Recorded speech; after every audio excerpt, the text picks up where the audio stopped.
জুলাই গণঅভ্যুত্থানের 2 বছর হয়েছে।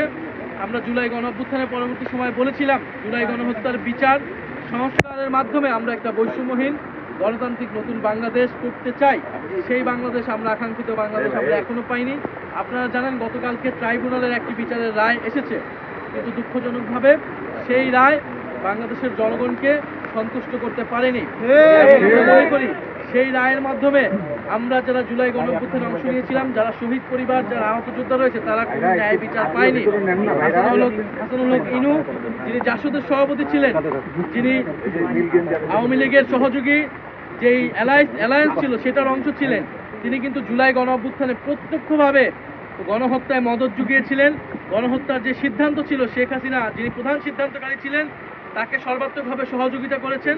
ফলে আমরা মনে করি তাকে যে 10 বছর করে 3টি মামলা সাজা দিয়েছে, এটা এনাফ নয়, এটা যথেষ্ট নয়। আমাদের আবেদন থাকবে রাষ্ট্রপক্ষ যাতে এটা আপিল করে এবং আমরা তার কঠোর থেকে কঠোর বিচার প্রত্যাশা করছি।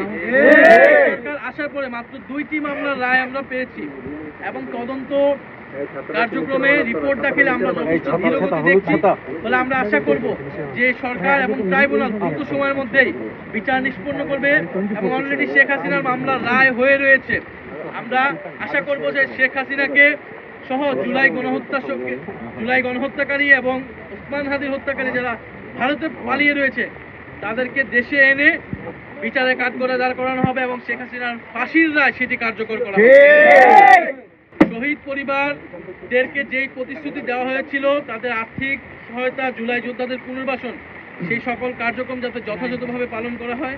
আমরা যে কবরস্থানগুলো আজকে আসলাম এবং সারা বাংলাদেশে যে কবরস্থানে সংরক্ষণ করার একটা পরিকল্পনা ইন্টারিম গভর্নমেন্টের সময় নেওয়া হয়েছিল, কিন্তু এই কর্মসূচিটা পালন করা হয়নি, এই কার্যক্রমটা পালন করা হয়নি। ফলে আমাদের দাবি থাকবে যাতে কবরস্থানগুলো সংরক্ষণ করা হয়।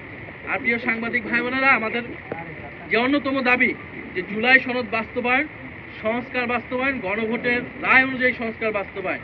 আমরা দেখলাম এই নির্বাচনের যে গণভোট এবং নির্বাচনের অন্যতম কমিটমেন্ট ছিল রাষ্ট্র কাঠামোর সংস্কার, বৈষম্যহীন বাংলাদেশ।